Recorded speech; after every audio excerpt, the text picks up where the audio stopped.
स्वागत आहे तुमचं या आपल्या चॅनलवर. आणि आपण बोलणार आहोत क्लास 10चा सेकंड नंबरचा चॅप्टर लोकेशन अँड एक्सटेंड.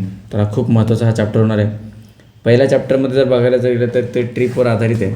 एकंदरीत महाविद्यालयाने किंवा आपल्या स्कूलनं ती ट्रिप ऑर्गनाईज करावी अशी ती ह्या चॅप्टरचा काय उद्देश आहे. ठीक आहे. तर नंतर आपल्याला सेकंड चॅप्टर बघायचा आहे. त्या चॅप्टरचा उद्देश जर बघायला गेलं तर कोणता आहे, लोकेशन अँड एक्सटेंड. तर काही त्याच्यामध्ये हिंट्स देण्यात आलेले आहे आणि इथं फ्लॅगसुद्धा देण्यात आला त्या कंट्रीचा.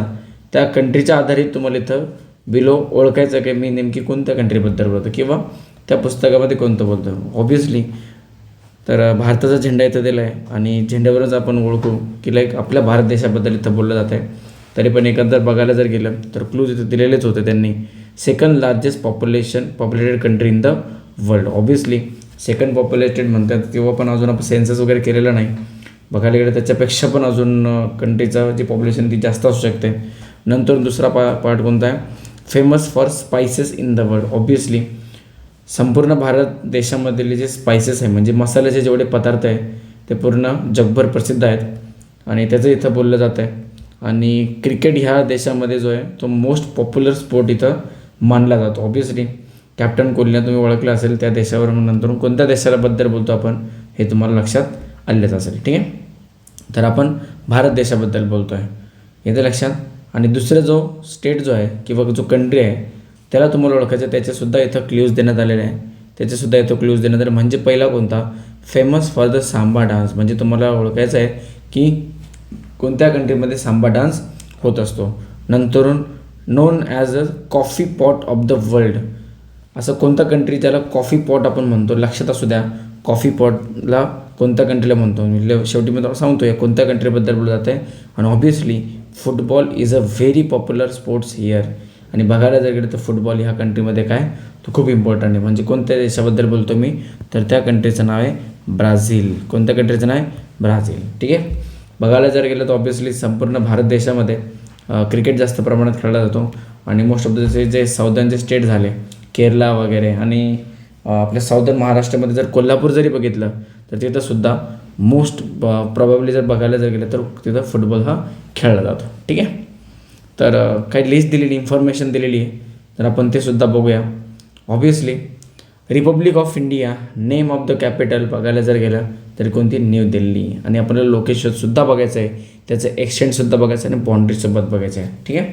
तर भारत देशासोबत कोणतं तिथं लोकेशन काय त्याचं, नंतर बघायला गेलं तर एक्सटेंड कोणतं म्हणजे कुठून तर कुठपर्यंत भारत देशाचा सगळा विस्तार झालेला आहे आणि बाउंड्रीजसुद्धा कोणत्या आहेत ते सुद्धा आपल्याला बघायचं आहे. तर या चॅप्टरमध्ये तेवढंच इन्फॉर्मेशन त्यांनी तिथं दिलेलं आहे. तर बघायला जर गेलं, India is in the northern and eastern hemisphere of the earth. कोणत्या हेमिस्फिअरबद्दल बोललं जातं आहे, ठीक आहे. बघायला जर गेलं, समजा आपण एक डायरेक्शन काढली, याला समजलं आपण काय, अर्थ. काय समजलेलं, अर्थ. एवढाच आपलं अर्थ जो संपूर्णचा पार्ट आहे तो गोल नाही आहे मित्रांनो, लक्षात असू द्या. बट आपण कन्सिडर करतो की अर्थ माझा कसा आहे, तो गोल आहे. ठीक. नंतर बघायला जर गेलं तर इथे ट्रॉपिक ऑफ कॅन्सर पास होतो. कोणता पाहतो, ट्रॉपिक ऑफ कॅन्सर. नंतर हा इक्वेटर म्हणतात त्याला. म्हणजे याला प्रॉपर पद्धतीनं हा दोन भाग करेल, काय करेल, एक नॉर्दर्न करेल आणि एक साऊदर्न करेल. आणि नंतर बघायला जर गेले ट्रॉपिक ऑफ कॅप्रिकॉर्न. याचा संदर्भ पुढील काही चॅप्टर्समध्ये येणार आहे म्हणून मी तुम्हाला आत्ताच इंट्रोड्यूस करून देतो. याला आपण ट्रॉपिक ऑफ याला कॅन्सर म्हणत असतो. काय म्हणत असतो, ट्रॉपिक ऑफ कॅन्सर. याला इक्वेटर काय म्हणणार, याला इक्वेटर. आणि याला ट्रॉपिक ऑफ कॅप्रिकॉर्न म्हणणार आहोत. काय म्हणणार, ट्रॉपिक ऑफ कॅप्रिकॉर्न. ठीक आहे, लक्षात आलं. आणि बघायला जर गेलं तर याचं जे एक्सटेंट आहे 23.5 एवढं असणार आहे. आणि याचं पण हे नॉर्थ डायरेक्शन असणार आहे, हे 0 डिग्रीला असणार आहे. आणि 23.5 हे साऊथला असणार आहे. एवढं तुम्हाला लक्षात असू द्या. ठीक आहे. इथं काय सांगितलेलं त्यांनी की India is located in the northern and eastern hemisphere of the earth. बघायला जर गेलं तर भारत देशाचा आपला जो पार्ट आहे तो मोस्ट प्रॉबेबली हा नॉर्दर्नमध्ये एवढा इथं लोकेटेड आहे आणि ईस्टर्न पार्टमध्ये. जर मी दोन भाग जर असे ह्या पृथ्वीचे समजा एवढे केले तर हा माझा एक पार्ट आणि ऑब्व्हियसली हा एक पार्ट. नॉर्थ ईस्टर्न हाच जो रिजन झाला ना, नॉर्थ ईस्टर्न हाच रिजन झाला. आणि लक्षात असू द्या, भारत या देशामधून, आपल्या देशामधून इक्वेटर पास होत नाही. लक्षात आलं. म्हणजे त्याच्या लँड टेरिटरीमधून आपण ते म्हणू शकतो. ठीक आहे.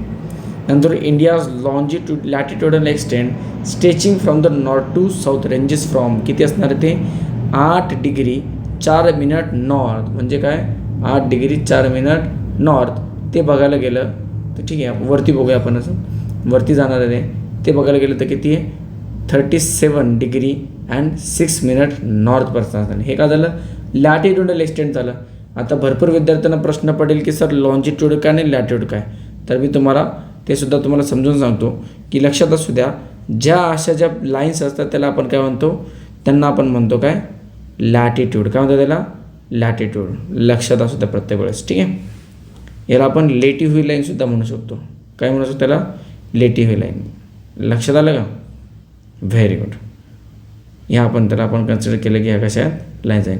आणि ज्या लाईन्स असतात त्या उभ्या लाईन्स असतात त्यांना आपण काय म्हणतो लॉन्जिट्यूड म्हणत असतो. काय म्हणतो त्यांना लॉन्जिट्यूड. लक्षात आलं. Very good. तर अशा प्रकारच्या ज्या लाईन्स असतात त्यांना आपण लॉन्जिट्यूड म्हणतो. तर इझिली आहे. आणि ह्या सगळ्या ज्या लाईन्स आहे याच डिफाईन करतात प्रत्येक ठिकाणचा जो भाग असतो ना त्यांना हे सगळ्या लाईन्स असतात ते काय करतात तिथं डिराईव्ह करतात. लक्षात असू द्या. म्हणजे एवढा जो भाग आहे पूर्ण संपूर्ण भाग ह्या लाईनमध्ये आला ना मग याचं याचं काय असणार आहे लॅटिट्यूड याचं लॅटिट्यूड आणि हे संपूर्ण लॉन्जिट्यूड ते याच्यामध्ये असतं. आणि ह्या दोन लॅटिट्यूड आणि लॉन्जिट्यूडमध्ये लगभग 111 किलोमीटरचा डिस्टन्स तिथं होत असतो. ठीक आहे. ही थोडी ॲडिशनल इन्फॉर्मेशन आहे लक्षात ठेवली तरी चांगलं आहे. ठीक आहे काय अडचण नाही. आणि 37 डिग्री 6 नॉर्थपर्यंत बघायला जर गेले तर असणार आहे. तर मी तुम्हाला अगोदर सांगितलेलं हा जो अँगल आहे तो कोणता माझा अँगल हा 0 डिग्रीचा अँगल आहे. कोणता डिग्रीचा अँगल हा 0 डिग्रीचा. म्हणजे हा 0 डिग्री मी इथं कन्सिडर करणार. आणि 0 डिग्रीच्या वरती जर बघायला गेलं तर लगभग जर 6 डिग्री किती 6 डिग्री किती डिग्री 6 डिग्री 6 डिग्रीच्या वरती जर बघायला 8 डिग्री आणि 4 मिनिट याच्यापेक्षा नॉर्थला आणि परत असं स्ट्रेच कुठपर्यंत जाणार ते 37 डिग्री अँड 6 मिनिटपर्यंत ते वरती जाणार आहे. लक्षात आलं. ठीक. Very good. तर अशा प्रकारे तिथपर्यंत येईल. नंतर अजून एक त्यांनी इन्फॉर्मेशन काय दिली आहे India's longitudinal extend from east to west. म्हणजे हे तर झालं आपलं हे कोणतं झालं हे लॅटिट्यूड झालं. आता कोणतं बघायचं आपल्याला लॉन्जिट्युडिनल. कोणतं बघायचं आहे लॉन्जिट्युडिनल. हे जे उभ्या लाईनी होत्या मी तुम्हाला अगोदर सांगितलेलं हे कोणत्या लाईनी होत्या लॉन्जिट्युडिनल लाईन होत्या. कोणत्या होत्या लॉन्जिट्युडिनल. आणि तो कोणत्या होत्या ह्या आडव्या ज्या लाईन होत्या सगळ्यांना कोणत्या लाईन म्हणायचं आपण लॅटिट्युडल. कोणतं म्हणायचं लॅटिट्युडल. लक्षात आलं. लक्षात आलं का. Very good. इथपर्यंत तुम्हाला लक्षात आलं. Very good. तर खूप काही मोठं जास्त रॉकेट सायन्स नाही आहे पण लक्षात असू द्या. आणि बघायला ईस्ट टू वेस्ट हा जो सगळा जो स्ट्रक्चर आहे तो स्पॅन करा अप्रॉक्सिमेटली 2933 किलोमीटर्सपर्यंत बिटवीन कुठपर्यंत 68 degree east and 97 degree to the ईस्टपर्यंत. म्हणजे पूर्ण ईस्टर्न भागमध्ये हा सगळा माझा भाग जो असणार आहे. म्हणजे बघा ईस्ट आणि वेस्ट हे भाग पडले तरी कसं काय. ठीक आहे. याच मी पेजवर तुम्हाला तिथं एक्सप्लेन करून सांगतो. हे ईस्ट आणि हे वेस्ट भाग पडले तरी कसं काय. नंतर लक्षात हे ईस्ट आणि वेस्ट हे भाग पडले तरी कसं काय लक्षात असू द्या. म्हणजे ही मी समजा हा काय धरला माझा एक पूर्ण संपूर्ण अर्थचा ग्लोब समजा आपण इथं कन्सिडर केला. आणि ह्या पार्टला आपण समजा या संपूर्ण पृथ्वीला समजा 1-2 भागामध्ये आपण समजा इथं डिवाईड केलं. फॉर एक्झाम्पल याला मी 0 कन्सिडर केलं किंवा नंतर याची समजा मी काय बनवली एक पार्टला इथं पॉईंटला कट करून याची एक शीट बनवली. याची काय बनवली एक शीट बनवली. आणि तुम्हाला माहीत असतं प्रत्येक वेळेस की एक चारी अँगलचं माझं चारी अँगलचा सगळा जो पूर्ण जो डिग्रीचा तो टोटल जो सम आहे तो किती असणार आहे 360. आणि हा संपूर्णसुद्धा काय 360. म्हणजे इथून जर मी समजा याचे 2 भाग करण्याचा प्रयत्न केला तर हा माझा 0 डिग्री असणार आहे. याला आपण PMD म्हणजे प्राईम मेरिडियन म्हणत असतो. याच्या उजव्या हाताला ही डायरेक्शन ईस्ट डायरेक्शन असणार आहे. याच्या डाव्या हाताला ही डायरेक्शन वेस्ट असणार आहे. म्हणून मी म्हटलं भारत जर देश आपला या नॉर्थ प्लस ईस्ट रिजनमध्ये असणार आहे तर तो ह्या रिजनमध्ये येईल. कोणत्याही पद्धतीनं कोणत्या येणार आहे तो ईस्टर्न रिजनमध्ये येणार आहे. म्हणून बघायला जर गेलं तर लॉन्जिट्युडिनल म्हणजे हे लॉन्जिट्यूड आहे. याशी उभ्या लाईन्स जे असतात यांना आपण लॉन्जिट्यूड म्हणतो. तर लॉन्जिट्यूडनुसार बघायला जर गेलं तर भारत देश हा कोणत्या डायरेक्शनला आहे ईस्ट डायरेक्शनला. कोणत्या डायरेक्शनला आहे ईस्ट डायरेक्शन. म्हणजे किती 68 डिग्री 7 मिनिट टू द ईस्टपासून ते 97 डिग्री अँड 25 मिनिट ईस्टपर्यंत त्याचं काय केलं सगळं लॉन्जिट्युडिनल एक्सटेंट तिथपर्यंत गेले. लक्षात आलं? खूप इझी. ठीक आहे, व्हेरी गुड. नंतर नेक्स्ट पॉईंट आपण बघूया की कोणते कोणते त्याने त्याच्याबद्दल अजून इन्फॉर्मेशन तिथं सांगितली आहे. ठीक आहे, नंतरून बघायला गेलं तर Indira point is the southern most steep point of India. म्हणजे सगळ्यात जास्त जो एकदम पॉईंट असणार आहे ना, एकदम साऊदर्न मोस्ट पॉईंट, त्याला आपण काय म्हणणार आहे? त्याला इंदिरा पॉईंट म्हणणार आहे. त्यांना काय म्हणतात ते? इंदिरा पॉईंट. लक्षात असू द्या. Very good. व्हेरियस एक्झामिनेशनमध्ये सुद्धा ते विचारत असतात what is where is the southern most tip of India आणि नॉर्दर्न मोस्ट. आणि नॉर्दर्न मोस्ट पॉईंटला आपण काय म्हणत असतो? लक्षात असू द्या, इंदिरा कोल म्हणत असतो. काय म्हणतात त्याला? इंदिरा कोल. ठीक आहे, हे कोणतं असणार आहे? Northern most. ठीक आहे, आणि साऊदर्न मोस्ट कोणतं असणार आहे? हे कोणतं असणार आहे? Southern most. साऊदर्न मोस्ट असणार आहे इंदिरा पॉईंट. लक्षात आलं? म्हणून आपण बघायला जर गेलं तर it is located on the 6°45' north. म्हणजे आपलं जर संपूर्ण स्ट्रक्चर माझा इथं 8 डिग्रीपासून जर स्टार्ट होतो तर लगभग माझा 2 डिग्री अजून मी खाली जाणार आहे. तिथून माझा काय होणार आहे? 6°45' नॉर्थपासून माझा तो काय असणार आहे? तो इंदिरा पॉईंट असणार आहे. लक्षात आलं? ठीक. आणि आपल्या पाठ्यपुस्तकामध्ये कुठं ना कुठं इथं तुम्हाला हा छोटासा बॉक्स दिलेला असेल. ठीक आहे, तर ईस्टमध्ये जर आपण जर कंट्री बघायला गेलं तर बघा तुम्हाला इथं ऑप्शनमध्ये एकदम क्लिअरली दिसत असेल. इथं ईस्टमध्ये जर कोणत्या कंट्री जर दिलेल्या आहेत तर लक्षात असू द्या कोणती कंट्री दिली इथं? म्यानमारमध्ये. कोणती ती कंट्री दिली? म्यानमार.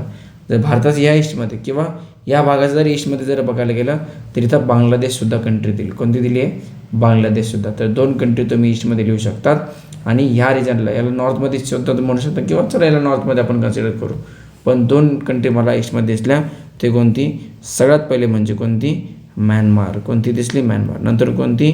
बांगलादेश. नंतर कोण आहे? बांगलादेश. नंतर नॉर्थमध्ये जर बघायला गेलं तर भूटान आहे. कोणती आहे नॉर्थमध्ये? भूटान. कोणतं आहे? भूटान. लक्षात असू द्या. नंतरून कोण आहे याच्यावरती? Obviously China. कोण आहे? नंतरून चायना. नंतरून कोण आहे? ही कंट्रीसुद्धा आहे. कोणती? तिबेट. कोणती कंट्री आहे? तिबेट. लक्षात आलं? आणि अजून माझी कंट्री कोणती आहे? नेपाळसुद्धा आहे. कोण आहे? नेपाळ. ही जी कंट्री आहे तिथंसुद्धा कोणती असणार आहे? नॉर्दर्न रिजनमध्ये तिथं असणार आहे. आणि लक्षात असू द्या सिक्कीम आपला भाग आहे. सिक्कीम हा आपल्या भारत देशाचा भाग आहे. 1975 याला राज्याचा दर्जा भेटलेला होता. ठीक आहे, व्हेरी गुड. नंतरून वेस्टपर्यंत जर बघायला गेलं, कोणतं? वेस्टपर्यंत जर बघायला गेलं तर वेस्टला कोण आहे? पाकिस्तान आहे. पाकिस्तान आहे. नंतरून कोण आहे? अफगाणिस्तान आहे. ठीक आहे, नंतरून हे 2 कंट्री झाल्या. या सगळ्या वेस्टमध्ये झाल्या. नंतर त्यांनी साऊथमध्ये सुद्धा विचारले तर साऊथमध्ये लक्षात असू द्या कोणतं कंट्री आहे? श्रीलंका. कोणती कंट्री आहेत? श्रीलंका. नंतर छोटे छोटे आयलँड्स वगैरे आहेत ते पण लक्षात जर ठेवले तर असू द्या. नंतर मॉरिशियस एक आयलँड आहे. कोणता आयलँड कंट्री आहे? मॉरिशियस. नंतर एक कोणता? सेशल्ससुद्धा आहे. कोणता कंट्री आहे? सेशल्स. नंतरून एक रियुनियन म्हणून सुद्धा आहे. रियुनियन आयलँड म्हणतात आपण याला. मस्करीन आयलँडच्या ग्रुपच्या कंट्रीज म्हणत असतो. ठीक आहे, व्हेरी गुड. तर हा स्ट्रक्चर झाला. ठीक आहे, नंतरून खूप बेसिक इन्फॉर्मेशन अजून दिली आहे ब्राझीलबद्दल सुद्धा. ठीक आहे, ब्राझीलबद्दलसुद्धा इथं इन्फॉर्मेशन दिलेली आहे. म्हणजे काय? Brazil extend from 5°16' 20" north. म्हणजे बघा एकंदरीत मी तुम्हाला मागील याच्यामध्ये सुद्धा तुम्हाला एक्सप्लेन करून सांगितलं होतं की लगभग जर नॉर्थ म्हणजे कोणत्या डायरेक्शनला? हा समजा माझा इथं हा हेमिस्फिअर डिवाइड झाला. हा माझा समजा 0 डिग्री आहे. हा समजा माझा इक्वेटर आहे. काय? हा इक्वेटर आहे. म्हणजे नॉर्थलाच बघायला गेलं तर ऑब्व्हियसली ब्राझील जर बघायला गेलं तर इक्वेटरच्या वरतीच म्हणजे नॉर्दर्न रिजनमध्ये असणार आहे. ठीक आहे, नंतरून 33°44' आणि 32°2 म्हणजे साऊथपर्यंत. मग इथपर्यंत याचं खाली जर बघायला गेलं तर लगभग 1, 2, 3 मला सगळं खाली जावं लागेल आणि कुठंतरी येते एवढं त्याचं एक्सटेन्शन तिथं साऊथ माझ्या इथपर्यंत असणार आहे. लक्षात आलं? साऊथपर्यंत. ठीक आहे, इथं झालं पूर्ण कसलं? लॅटिट्यूडचं. कसं झालं आहे? लॅटिट्यूडचं. ठीक आहे, 30 इथपर्यंत येईल. 33 इथपर्यंत येईल. ठीक आहे, हे सगळं फक्त कोणतं आहे? लॅटिट्यूडचं आहे. नंतर लॉन्जिट्यूड जर बघायला गेलं तर 34° वेस्टपर्यंत. म्हणजे लॉन्जिट्यूड हा वेस्टपर्यंत इथं 34°पासून स्टार्ट होईल तर लगभग तो 73 म्हणजे ह्या डायरेक्शनला 73 पर्यंत जाणार आहे. हा सगळा एवढा असा रिजन कुठं ना कुठं ब्राझीलचा तिथं येणार आहे. जर तुम्ही मॅपवर जरी बघितलं वर्ल्ड मॅपवर तर ब्राझील तुम्हाला ह्या सगळ्या मोस्ट ऑफ द ह्या वेस्टर्न रिजनलाच तुम्हाला बघायला भेटेल. ठीक आहे. नॉर्थ टू साऊथ तिथं सगळं दिलेलं आहे त्यांनी, वेस्ट टू ईस्टपर्यंत सुद्धा दिलं आहे आणि लॉन्जिट्यूड आणि लॅटिट्यूडसुद्धा तिथं त्यांनी लॉन्जिट्यूड आणि लॅटिट्यूडसुद्धा त्यांनी तिथं दिलेलं आहे. ठीक आहे. बघा इथं ॲडिशनल इन्फॉर्मेशन आपल्याला ब्राझीलबद्दल अजून कोणती देण्यात आलेली. ठीक आहे. आपण ते डिस्कस करू. Some parts of the Brazil lies in the northern hemisphere. Yes obviously, म्हणजे समजा माझा मी ब्राझील वगैरे इथं ड्रॉ केला तर काही जर तो पार्ट जो त्याला ब्राझीलचा हा नॉर्दर्न हेमिस्फिअरमध्ये येतो ऑब्वियसली. म्हणून आपण नॉर्थ टू साऊथ जेव्हा बघितलं इथं कुठं ना कुठं नॉर्थचा रिजन आलेलाच आहे, म्हणजे बरोबर हा स्टेटमेंट माझा काय तो बरोबरच आहे ऑब्वियसली. म्हणजे ब्राझीलचा हा सगळा जो कोणता पार्ट आहे हा सगळा रिजन जो आहे माझा तो कोणता आहे तो ब्राझील आहे. येतं लक्षात. आणि ब्राझीलच्या ह्या सगळ्या पार्टला मिळून याला साऊथ अमेरिकासुद्धा म्हणता याला. कोणता म्हणता साऊथ अमेरिका. ठीक आहे. Very good. नंतर northern hemisphere while most of the lies in the southern hemisphere. काही पार्टचा त्याचा अंशांचा भाग आहे तो नॉर्दर्न हेमिस्फिअरमध्ये तो बिलॉंग तो करतो आहे, पण मोस्ट ऑफ द जेवढा त्याचा उरलेला सगळा जो भाग आहे तो साऊदर्न हेमिस्फिअरचा तो कुठे बिलॉंग करतो आहे तो साऊदर्न हेमिस्फिअरमध्ये तो बिलॉंग करतो. एवढं त्यांचं सांगणं होतं, बाकी काही नाही. ॲडिशनल इन्फॉर्मेशन दिली होती बाकी काही. ठीक आहे. And it is also lies in the western hemisphere. Yes western हेमिस्फिअरमध्ये ते येतो आहे आणि सोबत in the northern part of the south American continent म्हणून तुम्हाला म्हटलं होतं. याचा नॉर्दर्नचा पार्ट आहे साऊथ अमेरिकनचं कॉन्टिनेंट, म्हणून मी तुम्हाला अगोदर सांगितलं होतं साऊथ अमेरिकेच्या कॉन्टिनेंटमध्ये ब्राझीललासुद्धा तिथं काय केलं जातं स्थान दिलं जातं. लक्षात आलं. Very good. ठीक आहे. इकडं आपण रफ करूया. ठीक. नंतर ब्राझील जर बघायला गेलं तर ब्राझीलचासुद्धा extend from the 5 degree 16 minute to 10 सेकंदपर्यंत नॉर्थपासून आहे आणि 33 डिग्री 45 मिनिट साऊथ लॅटिट्यूडपर्यंत आहे ऑब्वियसली. आणि बघायला जर गेलं तर 34 डिग्री 47 मिनिट वेस्टपासून आणि 73 डिग्री 58 मिनिट आणि 59 सेकंड वेस्टपासून जर तो लॉन्जिट्यूडमध्ये आहे अकॉर्डिंग टू विकिपीडिया. म्हणजे जेवढी पण विकिपीडियावर इन्फॉर्मेशन दिलेली आहे त्याच्या अनुसार तिथपर्यंत तो आलेला आहे ब्राझील कंट्री. आणि आपण जर बघायला जर गेलं तर याच्या पण सुद्धा नॉर्दर्न रिजनला काही कंट्री त्यांनी तिथं दिलेल्या आहेत. ठीक आहे. लक्षात आलं. कंट्रीज किंवा ओशन जर बघायला गेलं ठीक आहे कंट्रीज किंवा ओशन तर आता नॉर्थ रिजनेबलला बघितलं तुम्ही कोणतं येतं अटलांटिक ओशन आहे. कोणतं आहे अटलांटिक. कोणतं ओशन आहे अटलांटिक ओशन आहे. आणि most of the Atlantic ocean अमेरिकेसुद्धा सोबत काय करतो आपली बॉर्डर शेअर करत असतो. लक्षात आलं. वेस्टला जर बघायला गेलं तुम्हाला लक्षात असं इथं पॅसिफिक ओशन आहे. कोणतं ओशन आहे पॅसिफिक ओशन. आणि एक शॉर्टकट ट्रिक असते त्याचं नाव काय पैसा. त्याचं नाव काय पैसा. म्हणजे Pacific ocean Atlantic ocean Indian ocean southern ocean आणि आर्टिक ओशन ह्याच्या 4 असतात का ते ओशनच्या शॉर्टकट ट्रिक आहे लक्षात ठेवण्यासाठी, बाकी काही नाही. ठीक आहे. नंतर बघायला गेलं तर वेगवेगळे कंट्रीसुद्धा आहे. साऊदर्न रिजनला जर बघायला तर अर्जेंटिनासुद्धा आहे. कोणता आहे अर्जेंटिना पण म्हणू शकतो आपण अर्जेंटिना. ईस्टला जर बघायला गेलं तर तो कोण ईस्टला ठीक आहे अटलांटिक ओशन वगैरे झालं. ठीक आहे. नंतर हा सगळा जो पार्ट आहे नंतर रिओ दी जानेरोचे कॅपिटल आहे ब्राझीलियासुद्धा आहे. ठीक आहे. आणि ईस्टला जर बघायला गेलं त्याच्या ईस्टर्न रिजनला वेगवेगळ्या त्याच्या कंट्री असणार आहे. बट लक्षात असू द्या जास्तीत जास्त रिजनला बघायला गेलं ईस्टला माझ्या कोणतं ओशन आहे अटलांटिक ओशन तिथं असणार आहे. म्हणजे हा सगळा जो पार्ट जो आहे तो एस शेपचा अटलांटिक ओशनचा जो शेप आहे तो एस शेपसारखा असतो. कसा असतो तो एस शेपसारखा. ठीक आहे. आणि नंतर त्याची एक डीपेस्ट ट्रेंच आहे अटलांटिक ओशनची तिचं नाव आहे प्युर्टो रिको ट्रेंच. कोणती ट्रेंच आहे प्युर्टो रिको ट्रेंच. ट्रेंच म्हणजे काय जमिनीतला एकदम खोल भाग असा येतं लक्षात. म्हणजे हा सगळा माझा समुद्र आहे आणि समुद्रामध्ये समजा हा सगळं एवढं वर त्याच्या पार्टवर काय टोटल पाणी आणि जमिनीचा हा एंड होता आणि जमिनीच्या त्या एंडपासून एखादा समुद्राचा एकदम खोल भाग जो असतो त्याला ट्रेंच म्हणतात. खड्डा बाकी काहीच नाही. ठीक आहे. Very good. नंतर obviously historical background of India आहे आणि भारताची संपूर्ण हिस्ट्री बघायला जर गेलं तर संपूर्ण जगात ती फेमस आहे. ते हिस्टोरिकल बॅकग्राऊंड जर बघायला गेलं तर कितीतरी वर्ष आपल्यावर ब्रिटिशांनी तिथं काय केलं, राज्य केलेलं होतं. India was under the British rule for almost 1.5 century, म्हणजे लगभग 150 वर्ष तिथपर्यंत इयर्स त्यांना काय केलं, त्यांनी राज्य केलं कोणी, ब्रिटिशर्सनं. आणि India got independence in the year of 1947. आणि संपूर्ण ह्या 1970पर्यंत जर बघायला गेलं तर भरपूर मोठी हिस्ट्री आहे. ती कधी पण आपण जेव्हा आपल्या सिविक्सचा पण चॅप्टर आपण जेव्हा डिस्कस करू तेव्हा मी संपूर्ण हिस्ट्री तुम्हाला तिथे शिकवेल आणि तुम्हाला सुद्धा लक्षात येईल की लाईक संपूर्ण हा सगळा काय सिनॅरिओ होता. ठीक आहे. Despite facing several problems like 3 wars, yes, most of the वॉरसुद्धा आपल्या कंट्रीसोबत झाले, जसे की लाईक पाकिस्तानसोबत वॉर झाले, नंतरून बांगलादेशसोबत सुद्धा झाले. बांगलादेश लिबरेशन वॉर आपण बघितलं 1971मध्ये, येते लक्षात. नंतर इंडो चायना वॉर होते, नंतर इंडो पाक वॉर होते. ते वेगवेगळे वॉर्स होते आणि 3 वॉर्स आपण सुद्धा ह्या नंतर लढलेलं होतं. आणि फमाईनसुद्धा होतं. फमाईन म्हणजे काय, फमाईन म्हणजे एकदम प्रॉपर पद्धतीने काय, भूकमारी होऊन जाणे. काय होऊन जाणे, भूकमारी याला काय म्हणतो आपण, फमाईन म्हणतो. इतकी म्हणजे भयानक कंडिशन आहे, म्हणजे पूर्ण ड्रॉट सिच्युएशन ते निर्माण झालेली, जेवायला खायला काय ते तर पद्धतीचं नसणे, त्याला काय म्हणतो आपण फमाईन म्हणत असतो, लक्षात असतो. ठीक आहे. Famine situation in various part of the similar issues after the independence, म्हणजे इवन पोलिओसुद्धा भरपूर काळातल्या आपल्या संपूर्ण भारतातल्या काही लोकांच्या घरांमध्ये पोलिओ होता, वेगवेगळे आजार होती. आणि फमाईनसुद्धा त्याच्या एकदम पीक काळापर्यंत होता. तर त्याच्याबद्दल इन्फॉर्मेशन त्यांनी तिथं सांगितलं आहे. ऑब्वियसली हिस्टोरिकल बॅकग्राऊंड हा होता. आणि India is a major develop country of the world and India is considered to be the global market too, yes, obviously.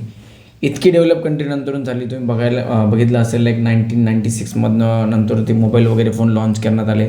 आणि India is the now largest, म्हणजे भारतात सगळ्यात मोठी मोबाईलसुद्धा ती बाजारपेठ इथं ओपन झालेली. म्हणजे संपूर्ण जगातील मोठे मोठे जे कंपनीज आहे ते आज भारताला बघतात की लाईक ओपन मार्केट आणि ग्लोबल मार्केटसुद्धा त्याला भारतात त्यांनी बघितलेलं. वेगवेगळे समजा ॲप्लिकेशन्स असतील ते सुद्धा. नंतरून ह्या ग्लोबल मार्केटचं सुद्धा तिथं भारतात काय सगळं मार्केट समजून पसरलेलं. ठीक आहे. नंतर because of the various economic reforms from the time to time India's economic development has paced, म्हणजे काय ती वाढलेली, लक्षात असू द्या.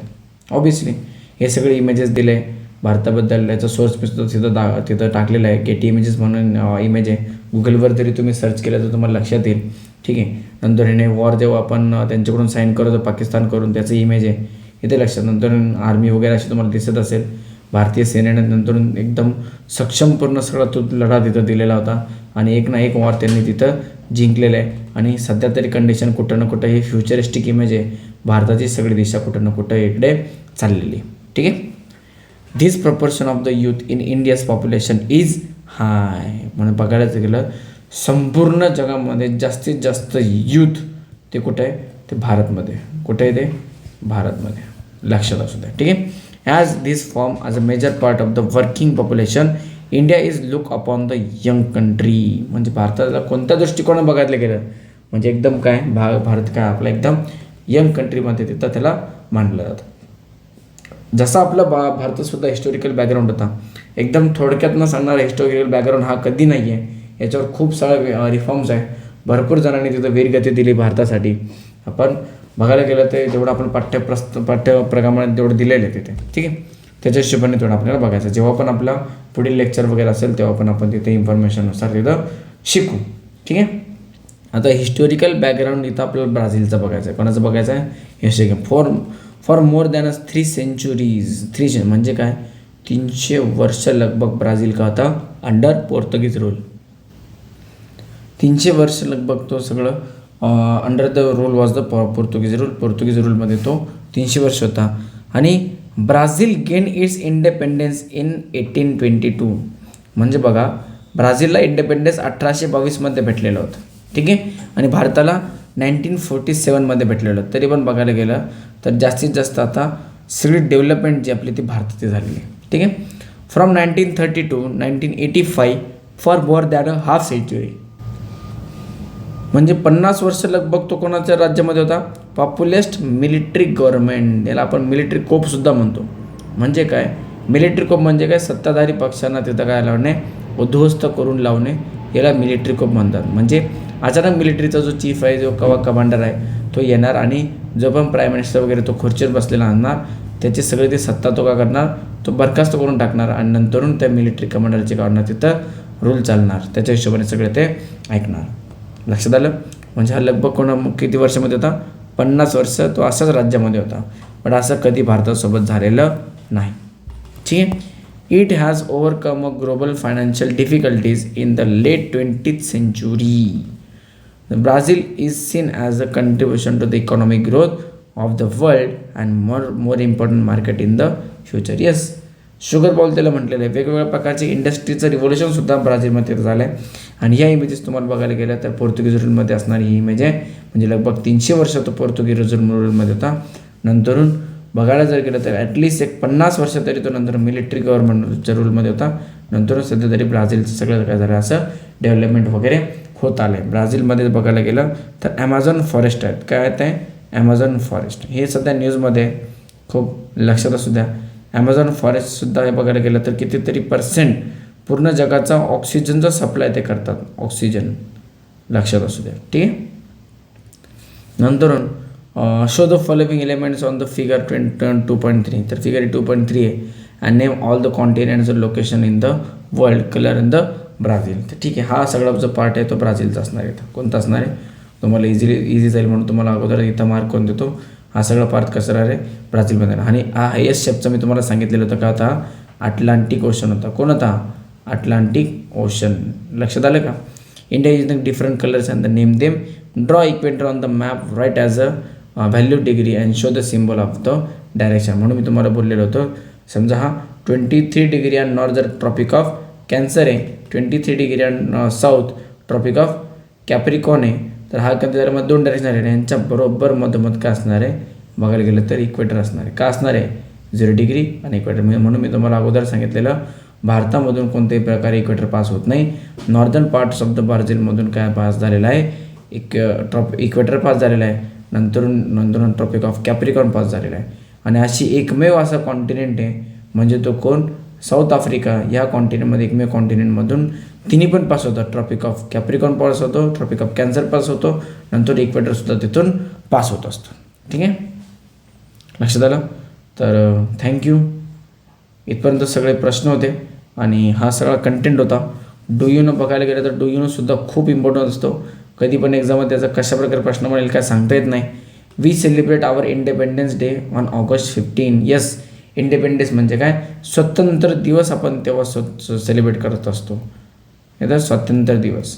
नंतर एक काय असतो, रिपब्लिक डे असतो. काय असतं, एक रिपब्लिक. याला आपण काय म्हणतो, प्रजासत्ताक. म्हणजे प्रजेला संपूर्ण सत्ताक तिथं काय भेटलेली, प्रजेच्या हातात, म्हणजे जनतेच्या हातात आली, त्याला काय म्हणतो, रिपब्लिक डेच म्हणतो. ठीक आहे. Where Brazil celebrates independence day on September 7. म्हणजे 7 सप्टेंबरला त्यांचा तिथं काय इंडिपेंडन्स डे तिथं सेलिब्रेट करतात. आणि 1822 ही डेट तुम्ही काय लक्षात ठेवा, ब्राझीलच्या. ठीक आहे, सेपरेशनची किंवा नंतर इंडिपेंडन्सची. India has federal parliamentary republic type of government, whereas Brazil has a federal presidential republic type of government. त्याला फेडरलसुद्धा असणार आहे, फेडरलसुद्धा असणार आहे आणि नंतर प्रेसिडेन्शियलसुद्धा असणार आहे. कसे असणार आहे, प्रेसिडेन्शियलसुद्धा. आणि the name Brazil come from the pau Brazil a local wood tree. म्हणजे बघायला गेलं तर लोकल एक वूड ट्री तिथे काय असणार, तिथं वूड ट्री. त्या वूड ट्रीच्या नावावर तिथं ब्राझीलचं नाव काय दिलेलं आहे, त्या कंट्रीलाच नाव दिलेलं आहे. पाव ब्राझील म्हणतात त्याला. ठीक आहे, ब्राझील नंतर त्याला बोलता उच्चारण तिथं झालेलं आहे. आणि क्वेश्चन वगैरे आन्सर सुद्धा तुम्हाला जर असेल तर कमेंट सेक्शनमध्ये तुम्हाला तिथं काय टाकायचं आहे, क्वेश्चन अँड आन्सर ते टाकायचे. ठीक आहे. तोपर्यंत आपण क्वेश्चन अँड आन्सर जर बघायला गेलं तर आपल्या सिलेबसमध्ये सुद्धा दिलेलं आहे, ते सुद्धा आपण बघूया. Are the sentences right or wrong, rewrite the wrong ones. आणि ते रीराईट द रॉंग वन तुम्हाला तिथे लिहायचं आहे. तरी मी तुम्हाला एक कमी वेळेमध्ये सुद्धा तिथं इन्फॉर्मेशन तुम्हाला सांगून देतो.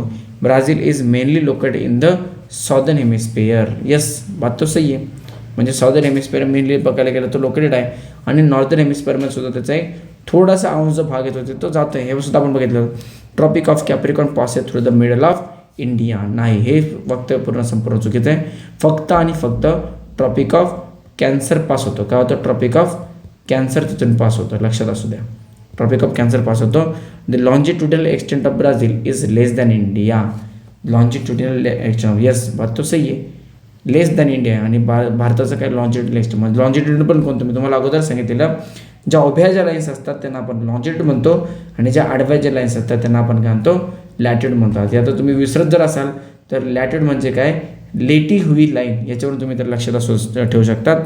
Equator passes through the northern part of the Brazil, म्हणजे इक्वेटर कुठून पास होणार आहे, नॉर्दर्न पार्ट ऑफ द ब्राझीलमधून इक्वेटर माझं काय असणार आहे, तो पास होणार आहे. हे स्टेटमेंट सही आहे का, हे स्टेटमेंट सही आहे का, स्टेटमेंट सही आहे का, व्हेरी गुड, व्हेरी गुड. याचा आन्सर तुम्ही कमेंट सेक्शनमध्ये टाकायचं, याचा आन्सर मी कमेंट सेक्शनमध्ये टाकायचा आहे, जेणेकरून तुम्हाला सुद्धा तिथं काय करावं लागणार आहे, ऑब्झर्वेशन तिथं करावं लागणार आहे.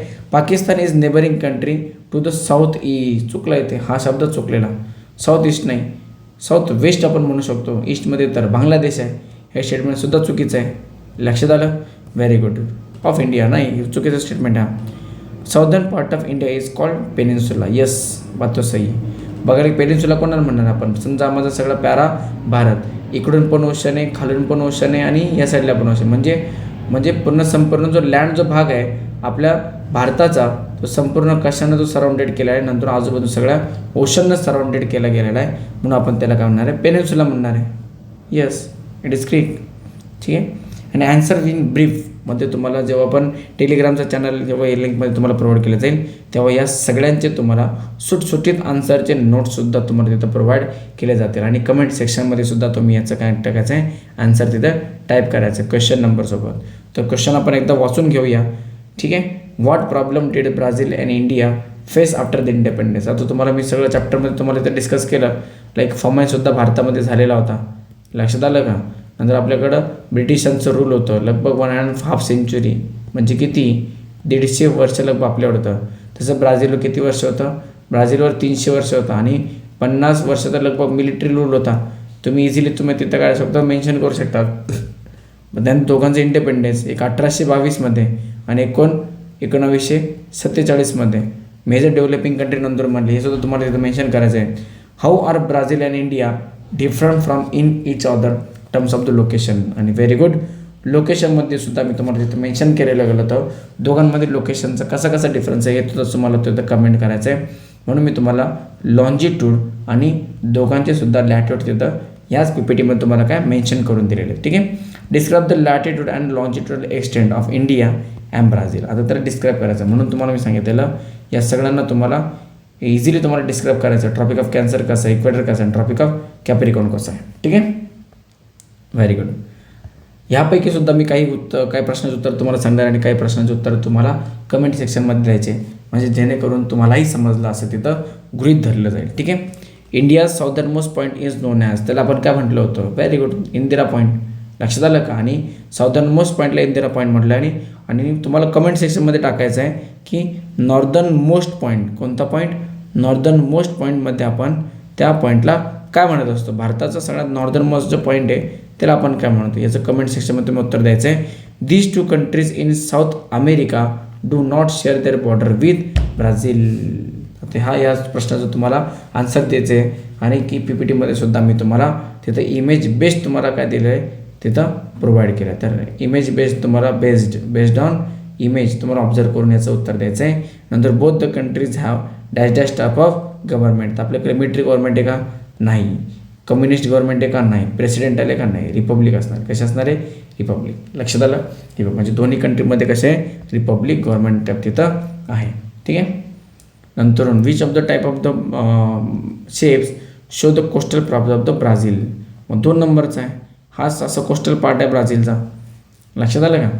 Very good. इकडून बघायला गेलं तर अटलांटिक ओशन आणि हे ईस्ट साईडला अटलांटिक ओशन आणि वेस्ट साईडला पॅसिफिक ओशन असणार आहे, ठीक आहे. Which of the following shows the part of the India correctly. 3 नंबरचा, भारतातसुद्धा हा पेनिन्सुला आहे, म्हणून मी आता जस्ट तुम्हाला एक्सप्लेन केलेलं. ईस्टर्न पार्टला सुद्धा आपण इकडे बघितलं बे ऑफ बेंगॉल आणि इकडं वेस्टर्न पार्टला माझा अरेबियन समुद्र आणि खाली सुद्धा तो समुद्र माझा सगळा अरबी समुद्र, इंडियन ओशनसुद्धा आपण त्याला म्हणत असतो, लक्षात आलं का. म्हणजे हा सगळा माझा पेनिन्सुला झाला आणि हाच भारताचा पार्ट झाला, लक्षात आलं. Consider the hemisphere which of the shape represent hemisphere in the India lies. तर कोणत्या हेमिस्फिअरमध्ये माझा भारतात संपूर्ण स्ट्रक्चर असणार आहे सांगा. नॉर्दर्न हेमिस्फिअरमध्ये असा आहे का, नाही आहे. साऊदर्न हेमिस्फिअरमध्ये असा आहे का, नाही. साऊदर्न आणि नॉर्दर्नमध्ये असा आहे का, नाही. लगभग नॉर्दर्न हेमिस्फिअरमध्ये असा असणार आहे माझा, ठीक आहे. Considering the hemisphere which currently represent the hemisphere in which Brazil mainly lies. तर ब्राझील मेनली जर लाईज म्हणायला गेलं तर साऊदर्न हेमिस्फिअरमध्ये जास्तीत जास्त त्याचं एक्सटेन्शन आहे. याचा आन्सरसुद्धा तेच असणार आहे. ठीक आहे. तर काही जर डाऊट असला तुम्हाला कमेंट सेक्शन करायचं आहे. ठीक आहे. कमेंट सेक्शनमध्ये तुम्हाला प्रश्न विचारायचा आहे तिथं तुम्हाला सुद्धा उत्तर प्रोव्हाइड केलं जाईल. नंतरून जेवढे पण टेलिग्राम असेल टेलिग्राम लिंकवरून सुद्धा तुम्ही त्याला जॉईन होऊन जा. ठीक आहे. तब तक केले जय हिंद. भेटूया पुढील लेक्चरमध्ये पुढील चॅप्टरसोबत नवीन काय थेरीसोबत.